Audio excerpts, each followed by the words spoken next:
দুনিয়াতে অনেক সম্মান, সুনাম, মান, মর্যাদা, অনেক কিছু, কোনো কষ্ট নেই, কিন্তু ওর আখিরাত নাই।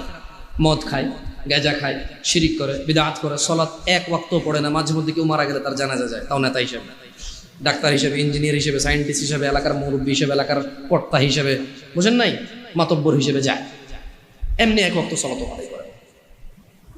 সুদ বোঝে না, ঘুষ বোঝে না, হারাম বোঝে না, হালাল বোঝে না, বাপ মায়ের প্রতি অতটা যত্নশীল নয়, স্ত্রীর প্রতিও যত্নশীল নয়, জানা ব্যভিচার এগুলো নর্মাল।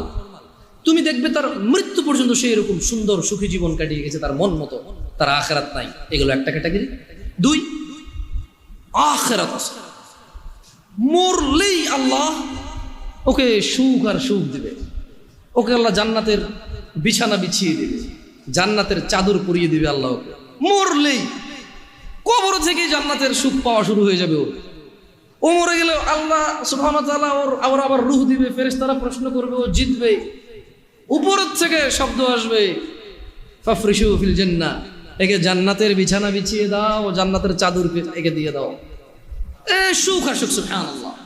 কিন্তু দুনিয়া দেখবা জীর্ণ শীর্ণ অবস্থা, কেউ ইজ্জত করে না, কোন মানুষ 5 আনার দাম দেয় না, কোন মানুষ তার পরোয়া করে না। অভাব, অনটন, অসুস্থতা, দরিদ্রতা, যেদিকে যায় শুধু শুকিয়ে যায়, শুকিয়ে যায়, শুকিয়ে যায়। কিন্তু ওর আখিরাত আছে। কি আছে? তাহলে কয়টা ক্যাটাগরি গেল? 1, দুনিয়া আছে, আখিরাত। 2, দুনিয়া নাই, আখিরাত।